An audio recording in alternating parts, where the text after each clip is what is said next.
I'm Reginald Turnier, Jesse's husband and founder and director of Cultural Capital Haiti. I'd like to share for a couple minutes about some of my work in Haiti and how grateful I am to All Saints and your Bishop Matt, who recently made a contribution on behalf of the diocese to our Haitian partners. Knowing the vestry's decision to contribute to Cultural Capital Haiti, as well as the donation from the bishop, was absolutely critical in us holding a full-blown summer camp this year at AFADLA. AFADLA is an acronym for Association Femmes pour Développement Lafon, meaning the Women's Association for the Development of Lafon. Lafon is a river valley outside of Jacmel.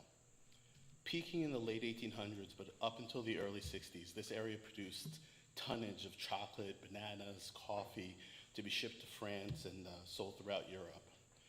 A combination of factors led to the collapse in trade and the flight of the wealthy planters, and that led to a collapse in infrastructure. No one to repair irrigation canals or levees. The poor farmers did what they could by hand as the years went on, but rain got sparser and sparser, and they were caught in this kind of dark comedy of wishing that a trickle of this physical river, could reach their dying crops, until it would begin to swell violently from storms and hurricanes and wash away houses, people, livestock, arable land, and leaving nothing but stones. After decades of these destructive extremes, farming has largely been abandoned, and Lafon is mostly a wasteland. No electricity, no running water, no hospitals, no police, no paved roads. Residents consume imported food with barely earnable dollars.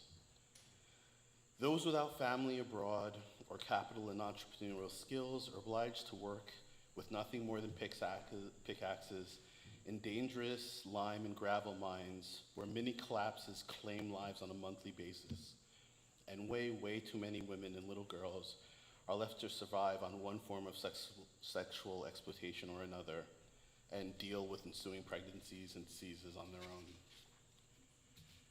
My mother's family is one of the lucky ones that made good on the coffee years. So in the 20 years I lived in Haiti, long before CCH, I was always drawn to and spent serious time there reconnecting with people and taking in the stark, soulful beauty of a valley and the last embers and anarchy of a culture that explicitly knows itself to be collapsed.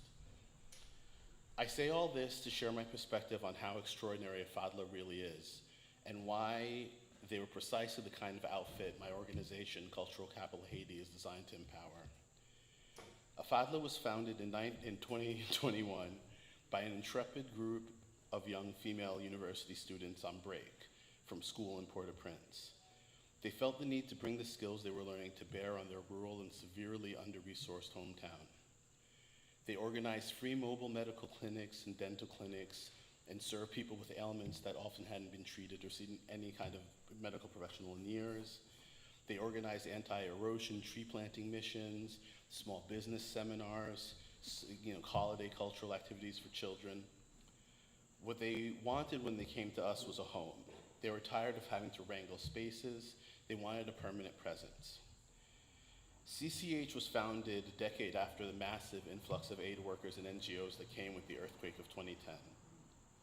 I participated in the rush, first as director of an emergency medical midwifery clinic, and later as the operator of a popular expat hangout. In both capacities, I got a good look at the financial, logistic, and often moral inefficiency of foreign aid work. And a decade later, with funding drying up and the political situation getting dicey, the foreigners, mostly well-meaning and some not so much, were all going home. I decided to focus on funding local homegrown initiatives. With AFADLA, the results have been awesome. For the past 3 years, CCH has rented a magnificent space for them. We've outfitted with solar panels, internet, we paid facilitators, and provide meals to the young women of Lafon. Within our gates, hundreds of young ladies have participated in joyful community and received medical attention, educational instruction, basic nutrition, and safety from predation. I know I keep on coming back to this point, but it's a critical motivator for me.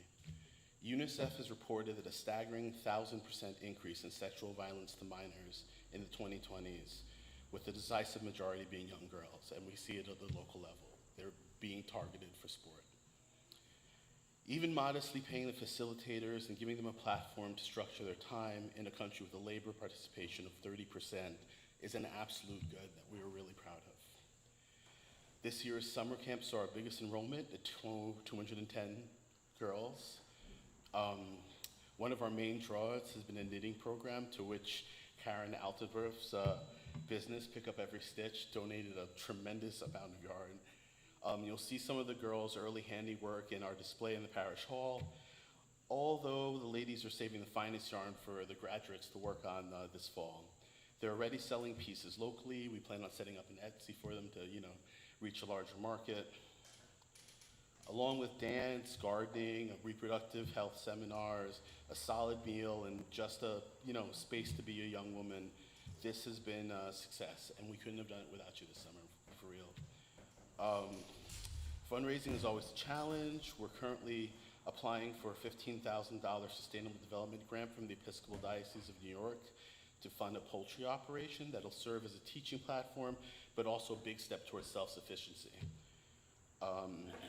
As some of you have already opted to do, we appreciate small recurring donations to help us cover basic expenses. We run a very lean operation. Everybody stateside, including myself and Jesse, are strictly unpaid. So other than banking and web hosting fees, your dollars are having a maximum impact in a place that really needs it. So thank you again for supporting this important work in Haiti, and I look forward to continue to develop the relationship between All Saints and Cultural Capital Haiti. I will be available during coffee hour to share more and answer any questions.